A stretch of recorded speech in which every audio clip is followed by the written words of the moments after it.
का शेतकरी हा आमचा बाप आहे आणि शेतकरी फक्त आपण जगाचा पोशिंदा म्हणतो, परंतु निवडणूक आली का सगळे जग त्याच्या पाठीवर उभे राहतात. आणि म्हणून मला सांगायचं एकच आहे का मराठवाडा ही खेकड्याची जात आहे आणि पश्चिम महाराष्ट्रात जर गेले तर तुम्ही ते मासे आहेत. याचं कारण तुम्हाला सांगतो का 2 डबे घ्या आणि एका डब्यात तुम्ही खेकडे ठेवा आणि दुसऱ्या डब्यामध्ये तुम्ही मासे ठेवा. मासे पटापट उड्या मारून चालले जातील, पण खेकडे एक खेकडा वर जायला निघाला का दुसरा खेकडा त्याला खाली ओढतो शेतकऱ्यांचा. आणि म्हणून मला एकच सांगायचं आहे का पश्चिम महाराष्ट्रातले ते मासे आहे आणि आपण खेकडे आहे. हा विषय जर आपण घेतला तर आता तुम्ही सांगा का या विषयाला जर अनुसरून जायचं आपल्याला तर आपला जो आमदार आहे हा किती कार्यरत आहे. मग अनेक एलंक्या लावतात, हे एलंकी लावतात तुमच्या विधानसभेमध्ये. आणि मग मला तुम्ही सांगा का हे सगळा प्रश्न झाल्यानंतर हिवाळी अधिवेशन झालं मला वाटतं नागपूरला. मग आपल्या आमदार साहेबाला मला तुम्ही प्रामाणिकपणे सांगा, मी कोणाच्या विरोधात नाही, मला तुम्ही सांगितलं की मी एकाच विरोधात आहे, मी व्यक्तीच्या विरोधात नाही, त्याच्या प्रवृत्तीच्या विरोधात आहे. आणि म्हणून मी तुम्हाला या ठिकाणी सांगू इच्छितो का याच्या अधिवेशनामध्ये ते होईल नाही होईल, पण आमदारांनी एलएनक्यू का लावला नाही मला तुम्ही सांगा. ते सत्तेतले माणसं आहेत आणि म्हणून पश्चिम महाराष्ट्राला 17,000 रुपये मिळतात आणि आमच्या मराठवाड्यामध्ये आमच्या वैजापूरला 6,000 रुपये मिळतात. परंतु आजची परिस्थिती काय झाली का हे गोरे गेले आणि हे काळे इंग्रज आले. परंतु आता काय झालं का या जातीवाद ह्या लोकांनी उभा केला आणि जातीवादावरून एवढं विष पेरलं. कारण आज खेड्यामध्ये आम्ही एका ताटात जेवणारी माणसं आहोत, परंतु ह्या राजकारण्यांनी सगळं त्यांच्या स्वार्थासाठी हे सगळं जाळ आम्हाला लावायला लावतात आणि ते पोळ्या खातात. म्हणजे असा हा प्रकार यांच्या स्वार्थाचा झालेला आहे.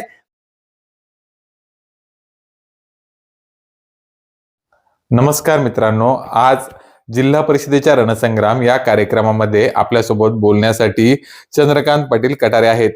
चंद्रकांत पाटील कटारे यांनी वैजापूर शहरातील छत्रपती शिवाजी महाराजांचा पहिलं स्मारक उभं केलं होतं. ते चंद्रकांत कटारे आपल्यासोबत आहेत. दादा, खूप खूप स्वागत आहे तुमचं मराठी पत्र न्यूज चॅनलवर. काय सांगाल, तुम्ही कुठल्या मुद्द्यांवर निवडणूक लढवत आहात आणि तुमच्या जीवन प्रवासाबद्दल थोडक्यात माहिती द्या. मी एक शेतकरी कुटुंबातला माणूस आहे आणि मी शेतकरी कुटुंबातला माणूस असल्याने का आपल्याला कुठलं राजकारणाचा गंध नव्हता, परंतु आमचे काही होते स्नेही मित्र, त्यांनी पुढे आम्हाला सांगितलं की आपल्याला शिवसेना स्थापन करायची. आमचे येवल्याचे किशोर सोनवणे, त्याच्यानंतर आमचे सुहासराव वाडणे नगर जिल्ह्यातले, आणि यांनी आपल्याला प्रवृत्त केलं. गावची काही मंडळी होती आमची प्रमुख, आणि यांनी प्रवृत्त केल्यामुळे आम्ही प्रथम शिवसेनेची शाखा आमच्या गावात आणली आणि तिथून पुढे आमचा प्रवास सुरू झाला. आता प्रवास सुरू होता होता अनेक अडथळे आले, अनेक अडचणी आल्या आणि सत्ताधारी त्यावेळेस होते, त्या सत्ताधाऱ्यांना भरपूर आम्हाला त्रास दिला, पण आम्ही कुठेही माघार न घेता आम्ही निधड्या छातीने, कारण छत्रपतीचा बाणा आमच्यात आहे आणि छत्रपतीचं नाव घेतलं का आमच्या अंगावर काटा येतो. आणि म्हणून साठी आम्ही काय केलं का अन्यायाच्या विरुद्ध लढा द्यायचा. बाळासाहेब ठाकरे यांनी असं घेतलेला होता वसा की अन्याय विरुद्ध लढा, राजकारणाचा विषयच नव्हता त्या ठिकाणी. आणि म्हणून आम्ही राजकारणात आलो. तर त्यावेळेस आमच्यावर केसेस झाल्या, माझ्यावर जवळपास 110 केसेस झाल्या. त्याच्यानंतर मला राष्ट्रीय सुरक्षा कायद्यामध्ये टाकलं.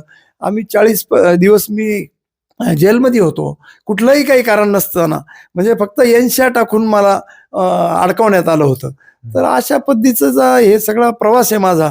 आणि हे सगळं करीत असताना त्याचं म्हणजे आपल्याला काही हे पश्चातापही नाही आहे, कारण मी एक सर्वसाधारण कुटुंबातला माणूस. बाळासाहेबांनी मला 90 आणि 90ची विधानसभा लढवण्याचं कोरं तिकीट दिलं. त्याच्यानंतर दुसरं तिकीट मला 95 कोरं दिलं. आणि एवढं म्हणजे मी एक सर्वसाधारण कुटुंबातला माणूस, जर एवढं मोठं मला केलं तर मी त्या आदरणीय बाळासाहेबांचे म्हणजे मी माझं दैवतच आहे ते. आणि म्हणून या ठिकाणी माझं काय झालं का पुढे चालताना प्रवासामध्ये अनेक अडचणी आल्या, परंतु त्या अडचणीला तोंड देऊन आम्ही पुढे पडलो. परंतु मला हा जो काही विषय चाललेला आहे हा भ्रष्टाचार आणि याचा मला वीट आला. आणि वीट आल्यानंतर मी थोडं थांबून घेतलं, कारण काय होतं का भ्रष्टाचार जो करीत नाही त्याला ना जनता मानित, ना मतदार मानित, ना कोणीच मानित नाही. कारण आजकाल काय झालंय का जिकडे तिकडे पैसा आणि पैसा दिल्यानंतर तुम्ही विकासाची अपेक्षा कशी करता, हे त्याचं मूळ कारण आहे. जर तुम्ही पैसा घेऊन मतदान कराल तर मला तुम्हाला एकच सांगायचं आहे का जर लोकांनी 500 रुपयाप्रमाणे मत घेतलं, मत विकलं आणि मत जर विकलं तर जर तुम्ही मला सांगा का 500 रुपयाप्रमाणे का ह्या निवडणुकीच्या त्याच निवडणुकीला परत ते उमेदवार येतील. आणि म्हणून 500 रुपया जर आपण मत विकलं तर त्या ठिकाणी असा होतो त्याचा हिशोब का 1825 दिवस वर्षाचे 5 वर्षाचे होतात आणि 1825 दिवसाचे पैसे 27 पैसे रोज पडतो त्या मतदाराला. आणि म्हणून 27 पैशामध्ये काय येतं तर आपण त्या मत घेणाऱ्याला सांगितलं पाहिजे आमच्या मतदार बंधू आणि भगिनींनी का आम्हाला फक्त 10 रुपये रोज द्या. किती सांगितलं पाहिजे? 10 रुपये रोज द्या. आणि 10 रुपये रोजाप्रमाणे त्या एका माणसाचे पैसे म्हणजे जर त्या घरामध्ये 4 मत असले तर त्यांचे 1825 दिवसाचे पैसे होतील. किती होतील तर ते पैसे होतील पहा तुम्हाला सांगतो 73,000 काही रुपये होतील. मग थोडंफार घराचं जर भलं होत असेल तर मत द्यायला हरकत नाही. परंतु 27 पैसे रोजान जर मत विकित असताल तुम्ही तर तुम्ही विकासाची अपेक्षा कसा करतात. आणि हे ज्या सगळ्या गोष्टी आहे मग या कुठं नडतात का उद्या तुम्हाला समजा का कुठलं काम करायचंय मग ते विहिरी असतील, तुमचे शेततळे असतील, तुमचे घरकुलं असतील, रोड रस्ते असतील तर तुम्हाला सांगतो का कुठलाही विकासाची अपेक्षा करायची नाही. कारण ते जे पैसे वाटतात ते काही रोजाना जात नाही, ते काही धान्य वगैरे विकून देत नाही, ते तुमचेच पैसे घेतात, ते आवळं ठेवतात आणि बेल उचलतात. म्हणजे विहीर करणाऱ्या लाभधारकाकडून 40-40, 45, 35 माणसाचे हे पाहून आणि 45-50 हजारापर्यंत त्यांचे रेट आहे. आणि मग तुम्ही मला सांगा का तुम्ही विकास कशाचा करणार आहे. आणि त्याचप्रमाणे घरकुल असेल 15,000 रुपये, 20,000 रुपये, त्याच्यानंतर तुमचे हे आपले गाय गोठे असतील त्याचेही 10-15 हजार रुपये घेतात. आणि रोड रस्ते तर तुम्हाला सांगतो फक्त कागदावर झालेले आहे. रोड रस्ते फक्त कागदावर झाले, बाकी कुठेच झालेले नाही रोड रस्ते. आणि माझ्याकडे जर तुम्हाला पाहिजे असलं, आता मी फिरतोय निवडणुकीच्या निमित्ताने, जिल्हा परिषदेच्या निवडणुकीला माझी सुनबाई उभी आहे म्हणून त्या निमित्तानं मी फिरतोय. तर लोक सांगतात का साहेब आमचा रोडच झाला नाहीये, फक्त यांनी कागदोपत्री रोड केले, असे जर पुरावे त्यांनी मला दाखवले म्हणजे त्या लोकांनी मला दाखवले तर पण तुम्हाला सांगतो ते बैलगाडी भर एक पुरावे सापडतील. आणि म्हणून या ठिकाणी तुम्हाला एकच सांगायचं आहे का मला फक्त समाजाने आणि मतदार बंधू भगिनींनी जर संधी दिली, माझी सुनबाई उभी आहे, माझी सुनबाई रोहिणी चंद्रकांत आपलं रोहिणी रामकृष्ण कटारे आणि ही उभी आहे. आणि जर मला तुम्ही बळ दिलं तर तुम्हाला सांगतो जिल्हा परिषद आणि पंचायत समितीचं सुतासारखं नीट काम करू. 1 रुपया कोणाला लागणार नाही. ज्या योजना येतील त्यांनी फक्त आम्हाला त्यांना एखादा जो काही कागद लागेल 7-12 असेल काय जे एखादी गोष्ट असेल तुमच्या ग्रामपंचायत ते सुद्धा आम्ही काढून देऊ आणि घरपोच या सगळ्या सुविधा आम्ही पुरवू. कारण तुम्हाला सांगतो मला जर पैसे कमवायचे असते तर मी लई पैसे कमवले असते ना आजही कमवू शकतो. परंतु आजपर्यंत तुम्हाला सांगतो का 1 रुपया कोणाचा आपण चहा पिलो नाही. कोणाचं काम केलं असेल एखादा आडल्या नडल्याचं तर त्याला चहा पाजूनच मी पाठवलेला आहे. आता सगळे लोक गावात गेलोय का म्हणतात का साहेब तुमच्यासारखा माणूस नाही. मग आता झालं काय मला ते मान्य करतात का तुम्ही रुपया कोणाचा घेत नाही, तुमच्यासारखा माणूस नाही. आणि मग मतदाराला काय अडचण येते. परंतु हे जे काही पाळलेले असतात ना पाळीव प्राणी जे आहेत, हे पाळीव जे लोक आहेत ना हे काय करतात का कुठल्या तरी एखाद्या तुमच्यासारख्या मीडियावाल्याला धरून घ्यायचं आणि त्यांचं ते आपलं भागून घ्यायचं. तर हा तुम्ही जे काम करताय का हे गोरगरीब जनतेच्यासाठी आम्ही पाहतोय का तुम्ही कायम, आता मला सांगायची गरज नाही का तुम्ही मागे एक तो आपला शेतकऱ्यांच्या पैशाचा प्रश्न होता मार्केट कमिटीचा, तोही तुम्ही लावून धरला होता. त्यावेळेस मी तुमच्याकडे म्हणजे त्या लोकांपर्यंत आलो होतो. आणि म्हणून या कामामध्ये तुम्हाला सांगतो का चांगलं काम पत्रकार ही जी मीडिया आहे ही मीडिया अन्यायाच्या विरोधात लढण्यासाठी आहे, परंतु ही अन्याय करणाऱ्या माणसाच्या बाजूने मदत करतात आणि त्यामुळे समाज भरकटला जातो. आज काय चाललंय का परिस्थिती अशी झाली का मीडियाद्वारेच सगळं चाललेलं आहे. कुठेही त्यांचा म्हणजे ग्राउंड लेवलला कुठलंही काही नाहीये, काम कुठलंच नाही. ग्राउंड लेवलला मला तुम्ही सांगा का आता जे कोणी उमेदवार आहे आमच्या समोर, मग आमच्या समोर जे उमेदवार आहे हे तर सत्तेतलेच उमेदवार होते. आणि हे नाण्याला दोन बाजू असतात, परंतु ह्या नाण्याची एकच बाजू आहे. आणि म्हणून या ठिकाणी मला असं सांगायचं आहे का हा काय आणि तो काय. अरे एवढं यांनी पक्षांनी यांना मोठं केलं आणि तरी ते एकमेकाच्या म्हणजे असे गडबडी करतात आणि लोकांची भुलभुलाव्या करताय.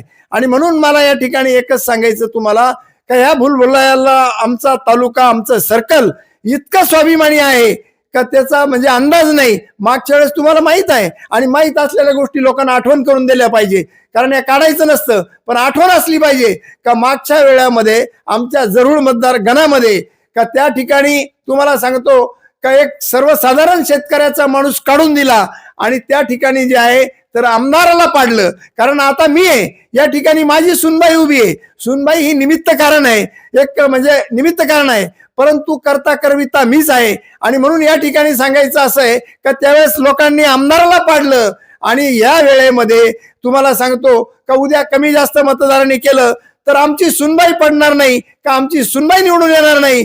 मग तो कटारेच निवडून येईल आला तर आणि आली तर आमची म्हणजे पडला तर कटारेच पडल. परंतु तुम्हाला एक सांगून ठेवतो का लोक म्हणतात साधू संतांनाही सांगितलंय काल मेल्यानंतर माणसाची किंमत कळती. आणि म्हणून आमच्या सुज्ञ मतदारांनी हे समजून घेतलं पाहिजे का कटारेची तळमळ काय आहे, कटारेची पोट तिडीक काय आहे. आणि म्हणून या ठिकाणी जनतेला मी विनंती करतो नम्रपणे का या ठिकाणी सावध होऊन कुठल्याही ओळखला आणि जे काही रोजानी लावलेले लोक आहे याच्या भरभराट्यावर जाऊ नका. का इतक्या गाड्या फिरवतात, तितके माणसं फिरतात. मला तुम्ही सांगा का आज आम्ही आहे, आता मी एक गरीब माणूस आहे कुटुंबातला, मला तुम्ही असं दाखवून घ्या की तुम्ही इथे भ्रष्टाचार केला, याचा रुपया खाल्ला, मी गाड्या लावू शकतो. माझ्याकडे जर गाड्या असल्या तर माणसं सुद्धा कमी पडतील एवढे माणसं माझ्याकडे आहे.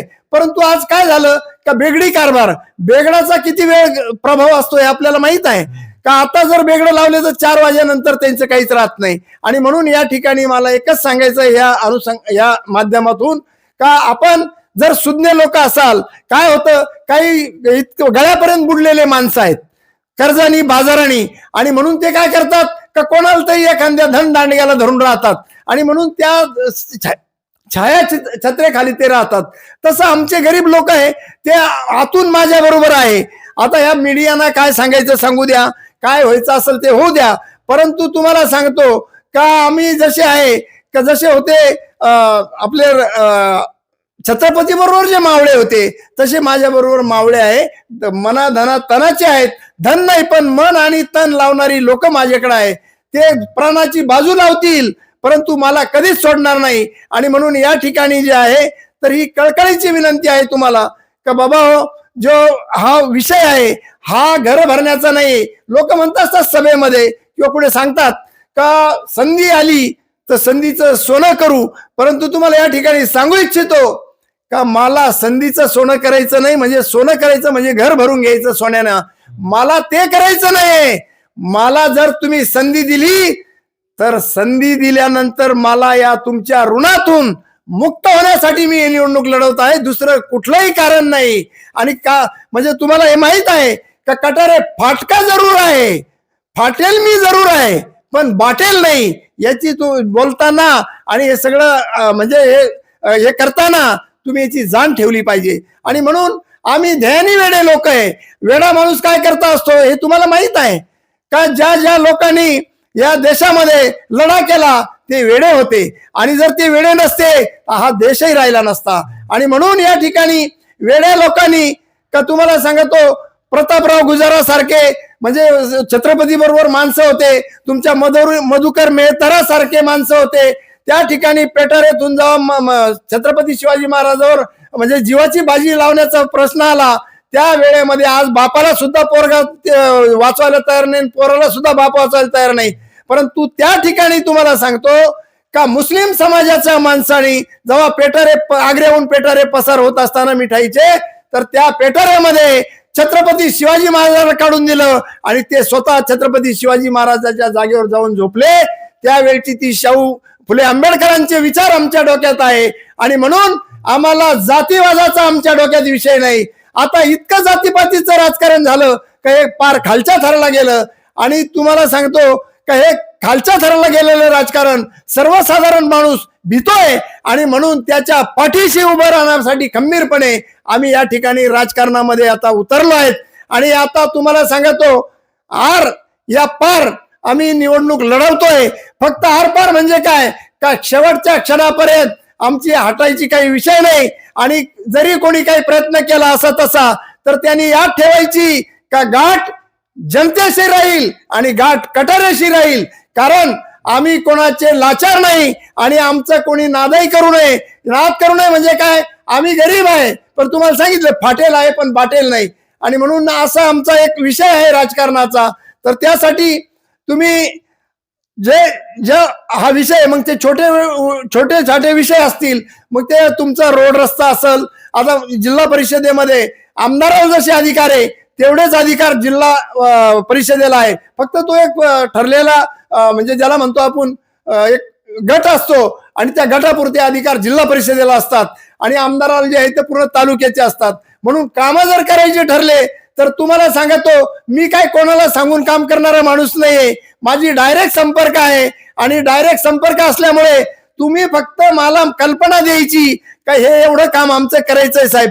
तुम्ही यायचं नाही, जायचं नाही, वर्गणी द्यायची नाही. आणि म्हणून या ठिकाणी जर तुम्ही आम्हाला बळ दिलं तर त्या तुमच्या बळावर आम्ही या ठिकाणी अनेक प्रश्न आहेत. मग तुमचा प्रलंबित प्रश्न आहे तुमचा, आपल्याला याला काय म्हणतात पुणेगाव दरसवाडी हा मोठा प्रश्न आहे. कारण आमच्या भागामध्ये इकडे जर तुम्ही गेले तर हे वंचित गाव आहेत, फक्त निसर्गाच्या भरोश्यावर आहेत. आणि म्हणून या ठिकाणी निसर्गाच्या भरोश्यावर असल्यामुळे आम्हाला त्या ठिकाणी हा विषय मांडावा लागेल का एक बळ देऊन एक लढा उभा करता येईल. त्याचप्रमाणे स्वर्गवासी विनायकराव अण्णा यांचं जे स्वप्न होतं या तालुक्यासाठी, मग त्यांनी आपलं कॉलेज आणलं, त्याच्या पुढे त्यांनी विनायक सहकारी साखर कारखाना आणला आणि ह्या पाटाची सुद्धा त्यांनी संकल्पना केलेली आहे त्या वेळेमध्ये. आणि म्हणून नंतरच्या लोकांनी हे थोडंफार मागे पुढे करून केलं. आणि म्हणून तो विनायक सहकारी साखर कारखाना जो आजच्या अवस्थेत आलेला आहे, मला तुम्ही सांगा का ह्या कारखान्याला 250 एकर जमीन आहे, तो कारखान्याचं लायसन कंप्लीट आहे. मग मला तुम्ही सद्बुद्धीनं सांगा का या कारखाना चालू करायला पाहिजे होता. हा शेतकऱ्यांच्या मालकीचा कारखाना आहे, पण हा कारखाना सोडून आपले जे काही सत्ताधारी मंडळी आहेत तर यांनी स्वतःचे कारखाने उभारले. कारण त्यांच्या मर्जीप्रमाणे काम करण्यासाठी ते करताय. आम्हाला जे काम करायचं आहे समाजाचं काम करायचं आहे आणि म्हणून आम्ही लढतोय. आणि तुम्हाला सांगितलं का आम्ही कोणाचे बांधेल नाही, कोणाचे मिंधे नाही, कोणाचे कांढे नाही, आम्ही गद्दार नाही. आणि गद्दार लोकांबरोबर तुम्ही जर राहत असाल आणि तुम्ही जर हे करीत असाल तर तुम्ही तुमची प्रतिमा घालून घेताय. हेच मला या ठिकाणी सांगायचं आहे. इतके दिवस तुम्ही राजकारणातून विलिप्त होतात, विलिप्त राहण्याचं कारण काय होतं नेमकं? आणि आता तुम्ही निवडणूक लढवतायत, या निवडणुकीत जर अपयश आलं तर अनेकदा असं होतं की कोणी निवडणूक लढवलं नंतर परत 5 वर्ष दिसत नाही. तसंही तुमचं होईल का की तुम्ही 5 वर्ष ऍक्टिव्ह असताल आणि लोकांच्या समस्या मांडशाल? आता तुम्ही जे विचारलं अगदी बरोबर विचारलं. माझं तुम्हाला मी सांगितलंय बी आत्ता का म्हणजे माझ्या याच्यामध्ये का मी राजकारणात यायचं कारण काय का इतका गदारोळ झाला तो फक्त स्वार्थासाठी झाला. फक्त इतका भ्रष्टाचार बोकाळला का कोणी कोणाला विचारायलाच तयार नाही. कारण जे विचारणारे जे ज्याला आपण म्हणतो राखणदार, आणि तो राखणदार कुंपणाने शेत खाल्लं तर ते राखायचं कोणी, आणि हे पाहत नाही. कारण तुकाराम महाराजांनी सांगितलंय बुडत असे जग, आणि म्हणून तशा त्या म्हणीप्रमाणे पावे ना या म्हणजे या डोळ्यानं पाहता येत नाही आणि म्हणून कळवळा येतो, असं ज्या तुकाराम महाराजांनी सांगितलंय. त्याप्रमाणे आमची एकच इच्छा आहे का हे जे आहे आपला तालुका, आता जगाची ही गोष्ट आपण एवढं मोठे माणसं नाही, मनाने आम्ही मोठे आहे परंतु आर्थिक दृष्ट्या आम्ही मोठे नाही. आणि आर्थिक दृष्ट्या म्हणलं तर आमचा समाज आहे, मी त्यालाच आर्थिक दृष्ट्या म्हणतो का जो समाज माझ्या पाठीशी उभा आहे तेच माझं अर्थकारण आहे. आणि म्हणून मला अर्थकारणाची गरज नाही. पैसा वाचून काम रुकतं असंही नाहीये, पैसा वाचून होत नाही ते बरोबर आहे तुम्ही म्हणतात, पण पैसा वाचून रुकतं असंही मला आता माझ्या जीवनामध्ये तर त्याच्यामध्ये मला कधी काही अडचण आतापर्यंत आली नाही. आणि म्हणून या ठिकाणी मला सांगायचं आहे का मी राजकारणात एवढ्यासाठी आलो का हा जो गोंधळ उडालाय, हा भ्रष्टाचार बोकळलाय, यांना विचारणारा कोणी माणूस राहिला नाही. कारण हे बेभान बिन लगामाचे घोडे सुटले आणि म्हणून यांना लगाम फक्त कटारे घालू शकतो, बाकी दुसरा कोणी माणूस या ठिकाणी जन्माला आलेला नाही. हे अशा करताना मी राजकारणात आलो. जर या निवडणुकीत पराभव झाला तर पुढे राजकारणात सक्रिय असाल का? अहो, राजकारण हा माझा धंदाच नाहीये. समाजकारण हा माझा धंदा आहे. लोकांनी व्यवसाय केलाय आणि म्हणून आता हे जर सांगितलं तर हे बरं होणार नाही, कारण धर्माचा आधार आहे याला, परंतु ते इथं बोलणं बरं नाही. कारण तुम्हाला माहित आहे का, म्हणजे मी ते सांगणार नाही, त्या लोकांनी वाचून घ्यावा का शिवलीला अमृत अध्यायामध्ये 11व्या अध्यायात तुम्ही अध्याय वाचा, तुम्हाला त्याच्यात कळेल का तिला स्वतः शंकर भगवानांनी काय सांगितलेलं आहे आणि तुम्हाला कळेल. आणि म्हणून आम्ही त्याचा तो उद्योग करीत नाही. मी आजही जेव्हापासून मला शिवसेनेनं काढून टाकलं तेव्हापासून मी आतापर्यंत कोणाच्या सुखात कोणाच्या दुखात मी सगळ्या ठिकाणी, मला दुखाचा निरोप मिळाला मी जातो आणि लग्न कार्याचं आमंत्रण मिळालं जातो, पण मी असं बिगर आमंत्रणाचं सुखाच्या कामात जात नाही.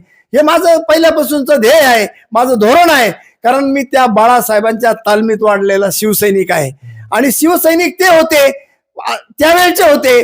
परंतु आता हे काय झालंय आम्हाला काही कळाना, सगळे गद्दार झाले आणि या गद्दारीमुळे शिवसेना आणि आताची शिवसेना यामध्ये फरक करायला आता तुम्ही सगळं पाहताय का. पहिली शिवसेना म्हणजे तुम्हाला सांगतो, मी 2 विधानसभा लढल्या, 90ची आणि 95ची. तर पहिली निवडणूक मी लढवली तर ती किती पैशात लढवली असेल हे तुम्हाला सांगितलं पाहिजे. तुम्हाला सांगतो, लोक घरच्या भाकरी आणून स्वतः खायचे, मिरची चटणी कांदा लोणचं. फोन नव्हता तुमच्याकडे, काहीच नव्हतं. म्हणजे फक्त काय होतं का, सायकली कोणाकडे होत्या आणि मोठ्या मोठ्या लोकांकडे फक्त ट्रॅक्टर होते, कुठलाही विषय नव्हता. आणि त्या वेळेमध्ये तुम्हाला सांगतो का, मला फक्त 80,000 रुपये लागले होते. फक्त 80,000 रुपये त्यावेळेस निवडणुकीला मला लागले, 1990च्या. आणि 95च्या निवडणुकीमध्ये मला फक्त 2.5 लाख रुपये लागले होते. आणि मग तुम्ही सांगा का 2.5 लाखाच्या वेळेस मला 25,000 मतं मिळाली आणि 80,000 आपलं तुमच्या 90च्या निवडणुकीमध्ये मला फक्त 80,000 रुपये लागले. मग याच्यावरून तुम्ही अंदाज काढा का माझे कार्यकर्ते कसे असतील. आणि आजपर्यंत मी कधी कार्यकर्त्याला रोखलो नाही. कोणी एखाद्या माणसाने सांगून द्यावा, मी तर म्हणतो माझा तालुक्यात विरोधकच नाही, माझा विरोधक एकच आहे, माझा दुश्मन एकच आहे. तो कोण? तर तो भ्रष्टाचार करतो, जो भ्रष्टाचाराचा राक्षस आहे, जो अन्याय करतो, अत्याचार करतो, तोच माझा फक्त दुश्मन आहे. माझा कोणीही दुश्मन नाही या जगामध्ये. आताची शिवसेना भ्रष्टाचारी झाली. अहो, भ्रष्टाचारी म्हणजे काय विषय आहे का? आता तुम्हाला मागे सांगितलं, परत तुम्ही तेच विचारताय का छत्रपती शिवाजी महाराजाचा पुतळा मी माझं धान्य विकून बसवला. आता हे किती वेळा सांगायचं? आता तुम्हाला सांगतो, धान्य विकून तो पुतळा खरं जर म्हणलं तर तो माझा वैयक्तिक आहे. कारण तो कोणाकडे मी अर्ज फाटाही केला नाही जागेसाठी आणि कोणाकडे रुपया वर्गणी मागितली नाही. तो माझ्या धान्य विकून आणि कोणाला सांगितलं नव्हतं. तो संध्याकाळी स्वतःच्या पैशानी त्याला त्या ठिकाणी 4 वाजता प्रस्थापित केलं होतं. त्यांची स्थापना केली होती राजाची. कारण राजे हे रयतेचे राजे आहे. राजाकडे कधी जात धर्म होता का? मला तुम्ही सांगा. रयतेचे राजे. आणि म्हणून आम्ही शाहू फुले आंबेडकरांच्या विचाराची माणसं आहे. आम्ही शिवसेनेत होतो, पण एखाद्या मुस्लिम समाजाने, एखाद्या आमच्या दलित बांधवांनी आम्हाला असं दाखवून द्या का तुमच्यावर ही जातीवादी केस झाली शिवसेनेच्या काळात, किंवा तुम्ही इथं दंगा केला, इथं तुम्ही काही अतिरेक केला, असं तुम्ही दाखवून द्या. पण आताच्या निवडणुकीमध्ये असं होतंय की जातीवाद खूप आणला जातो. अहो, जातीवाद त्यांनी करू नये. जातीवाद केल्यानंतर काय होईल हा आपला विचार. अरे, आपण सगळे कोणी कोणत्या जातीचा असला, परंतु आपण त्याच्यामध्ये आमच्या गावखेड्यात संस्कृती आहे का, ते कोणी म्हणतं आमचे चुलते, ते कोणी म्हणतं आमचे काका आहे. म्हणजे आमच्याकडे हा जाती भेदच नाही माझ्याकडे. आता हा समाज काय स्वार्थासाठी करतो, कारण त्यांना स्वार्थ आलं म्हणजे माणूस झगडा कधी होतो माणसाचा. आता समजा 2 मित्र आहे आणि त्यांचा झगडा कधी होतो का, ज्या वेळेस स्वार्थ येईल, पैशाची वाटणी येईल किंवा जो हिस्सा येईल त्या हिस्सावरूनच ते भांडणं होत असतात. तसा हा प्रकार आहे का, असं केल्यानं तसं होईल, तसं केल्यानं असं होईल. परंतु सर्व समाज हा डॉक्टर बाबासाहेब आंबेडकर असतील, महात्मा ज्योतिराव फुले असतील, छत्रपती शिवाजी महाराज असतील, शाहू महाराज असतील, अण्णाभाऊ साठे असतील, एकलव्य, जे काय असतील महापुरुष, मला तुम्ही सांगा का त्यांनी कधी जातीवाद केला का? आणि त्यांनी कधी जात म्हणलं का? मग आता संविधान लिहिलं डॉक्टर बाबासाहेब आंबेडकरांनी, मग त्यांच्या समाजासाठी लिहिलं का?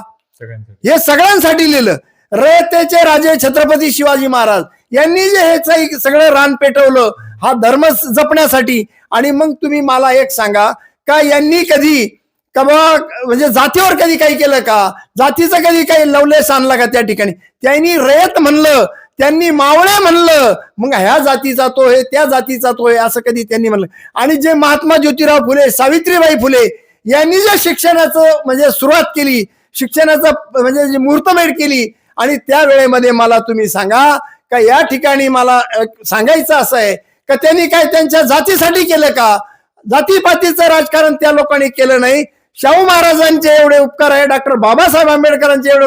स्वतः शाहू महाराजांनी आमच्या दलित बांधवाला एक हॉटेल टाकून दिली, आणि त्या हॉटेलवर चहा प्यायला स्वतः शाहू महाराज जायचे, आणि तिथं त्याला काही नाश्ता पाणी करायचे त्यावेळेस. तर ते भजे पहिल्यांदा शाहू महाराजांनी खाल्ले, आणि नंतर समाजाची सुरुवात झाली. स्वतःच्या आडव मोकळे करून दिले. मग आता हे अजून काय सांगितलं पाहिजे तुम्हाला? आणि आम्ही त्या विचारधारेचे माणसं आहोत. डॉक्टर बाबासाहेब आंबेडकरांचे एवढे या देशावर उपकार आहे का आमच्या चपला जरी घोसल्या, आमच्या म्हणजे कातड्याच्या चपला जरी शिवल्या त्यांच्या पायामध्ये, तरी त्यांचे उपकार फिटणार नाही. कारण त्यावेळेस ज्यावेळेस धर्माची फाळणी झाली तर त्या वेळेमध्ये त्यांनी एकच निर्णय घेतला का मला माझ्या जातीपेक्षा, माझ्या याच्यापेक्षा मला हिंदुस्थान महत्वाचं आहे, मला कुठलाही म्हणजे धर्म महत्वाचा नाही. हे डॉक्टर बाबासाहेब आंबेडकरांनी सांगितलेलं आहे. आणि म्हणून जातीवादाचा विषयच येत नाही.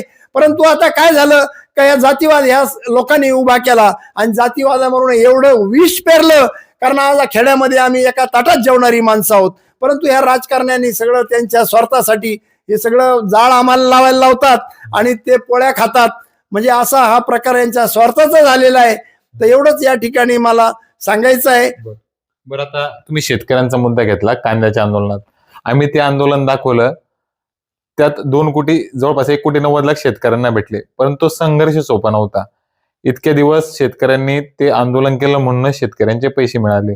आता त्याच्यानंतर पुन्हा विषय आला तो शेतकऱ्यांच्या अनुदानासंदर्भात. आम्ही तोही विषय दाखवला, मात्र शेतकऱ्यांना शेतकऱ्याची बाजू पटत नाही. यात बोलायला काही वावगं ठरणार नाही, कारण आम्ही मस्की शिवारामध्ये हा प्रश्न विचारला काही शेतकऱ्यांना, आणि तिथं त्यांनी गोंधळ घातला या प्रश्नावरून की तुम्ही हा प्रश्न का विचारताय. मूळतः आपण जर बघितलं तर जिल्हा परिषदची निवडणूक ही शेतकऱ्यांची आहे, आणि आम्ही नंतर तो प्रश्नही ड्रॉप केला होता. पण काही राजकारण्यांना असं वाटायला लागलं की हा प्रश्न आम्हाला घाबरून डावललेला आहे. आम्ही हा प्रश्न त्यांना घाबरून डावला नाही, कारण शेतकऱ्यांनाच स्वतःच्या प्रश्नाचं घेणं नाही म्हणून हा प्रश्न ड्रॉप केला होता. पण आता पुन्हा त्या राजकारण्यांना असं वाटू नये की त्यांना घाबरून आम्ही ड्रॉप केला तो प्रश्न, म्हणून आम्ही आता पुन्हा तुम्हाला हा प्रश्न विचारतोय की 17,000 पश्चिम महाराष्ट्रात भेटले आणि 6,000 मराठवाड्यात भेटले शेतकऱ्यांना.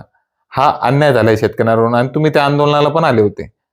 मी होतो. हा, तर ही यात आता शेतकऱ्यांची चूक आहे का? कारण शेतकऱ्यांनी हा प्रश्न लोकप्रतिनिधींना विचारायला पाहिजे. प्रत्येक भाजपाला पण विचारायला पाहिजे, राष्ट्रवादीला पण विचारायला पाहिजे, शिवसेनेला पण विचारायला पाहिजे, तुम्ही यात काय केलं, का हा प्रश्न मांडला नाही? याच्यामध्ये मूळ सांगायचं असं आहे साहेब का शेतकरी हा माणूस असा आहे का जो मूळ शेतकरी आहे, जो शेतीचा गाभा आहे, आणि तो गाभा म्हणलं तर तो मूळ शेतकरी. आता हे दुय्यम धंद्यावाले जे लोक आहेत, आणि हेच लोक फक्त विरोध करतात, आणि त्याच्यामुळे काय झालं का उमेदवार तोडसुख घेत आहे का हे जे लोक आहे ना मतदार, हे तुकड्यावर घेता येतात. हे काय सांगतात, हे तुकड्यावर घेता येतात. आणि म्हणून तुम्हाला सांगतो का शेतकरी हा आमचा बाप आहे, आणि शेतकरी फक्त आपण जगाचा पोशिंदा म्हणतो, परंतु निवडणूक आली का सगळे जग त्याच्या पाठीवर उभे राहतात. आणि म्हणून मला सांगायचं एकच आहे का मराठवाडा ही खेकड्याची जात आहे, आणि पश्चिम महाराष्ट्रात जर गेले तर तुम्ही ते मासे आहेत. याचं कारण तुम्हाला सांगतो का 2 डबे घ्या, आणि एका डब्यात तुम्ही खेकडे ठेवा, आणि दुसऱ्या डब्यामध्ये तुम्ही मासे ठेवा. मासे पटापट उड्या मारून चालले जातील, पण खेकडे एक खेकडावर जायला निघाला का दुसरा खेकडा त्याला खाली ओढतो, आणि ती पिलावळ ही आहे. आणि म्हणून मला असं सांगावं लागेल आज का ते इंग्रज बरे होते, कारण इंग्रजाच्या काळात भ्रष्टाचार चालत नव्हता, शासन जबरदस्त होत. त्याचं उदाहरण आहे का आपला याच्यामध्ये तुमचा जो पूल आहे आपल्या रेल्वेचा, पुणतांबा आणि नगर म्हणजे पश्चिम महाराष्ट्र आणि याच्या बॉर्डरवर जो पूल आहे. आणि हा पूल जो आहे तर हा पूल आजही त्यांचे पत्र येतात का बाबा हा पुलाची मुदत संपलेली आहे, परंतु तो पूल अजून जसाच्या तसा आहे, कुठे एक तडा सुद्धा त्याला गेला नाही. आणि म्हणून ज्यांनी चांगलं काम केलं त्याला आपण का म्हणू नये का बा तो चांगला माणूस आहे, कारण त्यांच्याकडे अन्याय आणि भ्रष्टाचार चालत नव्हता, त्यांचं शासन फार कडक होतं आणि हा आदर्श आपण घेतला पाहिजे. परंतु आजची परिस्थिती काय झाली का हे गोरे गेले आणि हे काळे इंग्रज आले. आता तुम्हाला एक सांगायचं आहे का आज आम्हाला परिस्थिती आली का ज्या हाताने आम्ही मशाल पेटवली, ज्या हाताने आम्ही ते म्हणजे आमच्या तुम्हाला सांगितलं का मी किती झटलो, महिन्याचे 25 दिवस मी शिवसेनेच्या काळात जेलमध्ये राहत होतो. महिन्याला किती दिवस राहते हे तुम्ही हिशोब करा, पण महिन्याचे 25 दिवस मी जेलमध्ये राहत होतो. आणि त्या काळामध्ये आम्ही सगळं केलं आणि आज या ठिकाणी परिस्थिती अशी झाली का फळं लावले आम्ही, तुम्ही खा चांगलं लोकांनाही द्या, वाट्या उरलेत, पण हे लोकांना वाटायला तयार नाही, फक्त हेच खातायत. आणि म्हणून आमच्या एका कार्यकर्त्यांनी मुलाखत दिली आमच्या याच्या भगूरच्या सुरेश चव्हाणनी, आणि ते असं दाढी करीत बसला होता. तुम्हाला सांगितलं पाहिजे का त्या ठिकाणी तुमच्यासारख्या मीडियाला आणि त्याला माईक दाखवला, त्याच्या अर्ध्या दाढीला साबण होती आणि अर्धी दाढी तशीच होती. तर त्या ठिकाणी त्यांनी सांगितलं का बाबा आम्ही काय काय म्हणजे कष्ट केले हे आम्हाला माहिती आहे. तर त्याला इतका त्रास झाला म्हणजे लोकांनी वाहवा केला, पण छत्रपती जन्माला आला पाहिजे, डॉक्टर बाबासाहेब आंबेडकर जन्माला आले पाहिजे, महात्मा ज्योतिराव फुले आले पाहिजे, शाहू महाराज आले पाहिजे, पण ते दुसऱ्याच्या घरात आपल्या घरात नको, ही प्रवृत्ती समाजाची झालेली आहे. आणि म्हणून त्या ठिकाणी त्या माणसाने सांगितलं काय चूक केली का बा कटारेंनी शिवसेना आणली, आम्ही त्याच्या बरोबर होतो आणि आता हे सगळे म्हणजे काल परवा आलेले लोक आहे, जे असतील ते असतील, आता तो विषय सोडून द्या. परंतु या ठिकाणी प्रश्न आहे का शेतकऱ्यांचा, आणि म्हणून मला एकच सांगायचं आहे का पश्चिम महाराष्ट्रातले ते मासे आहे आणि आपण खेकडे आहे, हा विषय जर आपण घेतला तर आता तुम्ही सांगा का या विषयाला जर अनुसरून जायचं आपल्याला, तर आपला जो आमदार आहे हा किती कार्यरत आहे. मग अनेक एलंक्या लावतात, हे एलंक्यू लावतात तुमच्या विधानसभेमध्ये, आणि मग मला तुम्ही सांगा का हे सगळा प्रश्न झाल्यानंतर हिवाळी अधिवेशन झालं मला वाटतं नागपूरला, मग आपल्या आमदार साहेबाला मला तुम्ही प्रामाणिकपणे सांगा, मी कोणाच्या विरोधात नाही, मला तुम्ही सांगितलं की मी एकाच विरोधात आहे, मी व्यक्तीच्या विरोधात नाही, त्याच्या प्रवृत्तीच्या विरोधात आहे. आणि म्हणून मी तुम्हाला या ठिकाणी सांगू इच्छितो का याच्या अधिवेशनामध्ये ते होईल नाही होईल, पण आमदारांनी एलएनक्यू का लावला नाही मला तुम्ही सांगा, ते सत्तेतले माणसं आहेत. आणि म्हणून पश्चिम महाराष्ट्राला 17,000 रुपये मिळतात आणि आमच्या मराठवाड्यामध्ये आमच्या वैजापूरला 6,000 रुपये मिळतात, ते तर मला सुद्धा मिळाले नाही. आणि अनेक असे लोक आहेत का ते म्हणतात साहेब आम्हाला अनुदान मिळालं नाही. काय होतं एका गावामध्ये 4 लोकांना मिळालं म्हणतात, न मिळालं म्हणणाऱ्याला ते बोलूच देत नाही. ही परिस्थिती या तालुक्यात निर्माण झालेली आहे. आणि कोणी जर माझ्यासारखा बोलायला लागला म्हणजे असं ऐकून तर त्याला लगेच दाबतात, काय रे भाऊ तुला काय झालं, मग तो म्हणतो नाही साहेब माझं काही म्हणणं नाही. म्हणजे ही परिस्थिती या तालुक्यात निर्माण झालेली आहे. तर याच्यासाठीच हा अट्टास आहे. आता लोकांना विनंती आहे का आम्ही शेवटचं म्हणजे हे मोजतोय, आता आम्ही उतरत्या वयाला लागलो, आम्ही 4थ्या आश्रमात आहे आता. आणि म्हणून सुरुवातही माझी जवानी कशात गेली, संघर्षात गेली, आणि आताही म्हातारपण सुद्धा या संघर्षात घालील. मला जगायचं किती दिवस आहे, मी मरणाला भिणारा माणूस नाही, मी मरणाला कधी तयार आहे, आज काय उद्या काय आत्ता काय. आणि म्हणून ज्याला काही करणार नाही तो पोलीस आहो नाही तो कोई फौजदार आहो, आपने को क्या डर है भाई. म्हणून तुम्हाला सांगतो झोळीत जर वीटच नाही सोन्याची, त्या झोळीत जर पैसेच नाही तर चोराला भीती बाळगण्याचं काय कारण आहे. आणि म्हणून आम्ही निधड्या छातीचे लोक आहोत, आम्ही छत्रपतीच्या इतिहास वाचलेला आहे आणि त्या इतिहासाच्या माध्यमातून आम्ही हे सगळं करतोय, कारण छत्रपतीचं नाव घेतलं तर आमचं रक्त धमन्यामध्ये सळसळत आहे. आणि म्हणून अन्याय ह्या डोळ्याने पाहिल्या जात नाही. आणि म्हणून आज आम्ही या रिंगणात आहे, माझी सुनबाई आहे आणि आमचे जे सहकारी आहे यांच्या निशाणी तुतारी आहे. आणि या तुतारी निशाणीवर सर्व मतदार शून्य मतदारांनी कोणाच्याही बेगडी कारभारावर बळी पडू नये. कोण किती पैसे वाटतो, कोण किती पैसे खर्चतो, पैसे घ्या, पैसे आपलेच आहे, कारण पैसे त्यांनी विहिरीचे घेतले आमच्या लाभधारकांचे. तुम्हाला पहिल्यांदा सांगतो, परत आठवण, कारण तुमच्या कानात शिसं वतलंय आणि शिसं वतायला हे जे काही भांडगुळ आहेत ते कुठेही उभेच आहेत. आणि म्हणून तुम्हाला सांगतो का या ठिकाणी तुमचं 27 पैसे रोजाना भलं होणार नाही, तर तुमच्या लेकरा बाळाचं जर भलं करायचं असलं तर फक्त एक बार मदत करा, दाखवून देऊ जिल्हा परिषद कशी सुतासारखी सरळ करतो. एवढंच या ठिकाणी मला या प्रसंगी सांगायचं. आणि या ठिकाणी जाता जाता सांगतो, विनंती करून मतदारांना आव्हान करतो. आव्हानाला मी एवढा मोठा माणूस नाही, पण आता लोक म्हणते म्हणून मी आव्हान म्हणतो. मला विनंती करायची आहे, तुमच्या पाया पडून हात जोडून मी विनंती करतो आमच्या माता भगिनींना का बाबा हो, मला एक बार तुम्ही निवडून द्या आणि माझ्या सुनाच्या माध्यमातून, आणि मग तुम्हाला दाखवतोय का काम सरळ कसं होत नाही. कारण अधिकार लागतात आणि अधिकार असल्यानंतरच ते काम होतं. कारण तुम्हाला माहिती आहे, आपण मी शेतकरी कुटुंबातला माणूस आहे. आपल्या घरी जो 2 मित्र 4 पाहुणे आले तर काय होतं का सत्ता नसली तर शहाणपणा चालत नाही. माझी इच्छा आहे, माझी पाहुणे आले म्हणून माझी इच्छा झाली का यांना चहा पाजली पाहिजे, पण साखरेच्या कुल्फीची चावी माझ्याकडे नसल्यामुळे ना विलाज आहे, नाहीतर तळमळ एवढी आहे, अन्याय एवढा डोळ्यानं पाहू शकत नाही. आणि म्हणून या ठिकाणी आपण या रणांगणात उतरलोय, तर शेवटची ही लढाई आरपार झाली पाहिजे एवढीच या ठिकाणी सदिच्छा करतो आणि माझे 2 शब्द याच ठिकाणी थांबवतो. जय हिंद, जय भारत. धन्यवाद. हे होते जुने शिवसैनिक चंद्रकांत पाटील कटारे. त्यांनी आपले विचार मराठी पत्राच्या माध्यमातून मांडले आहे. गौरव धामणे, मराठी पत्र, वैजापूर.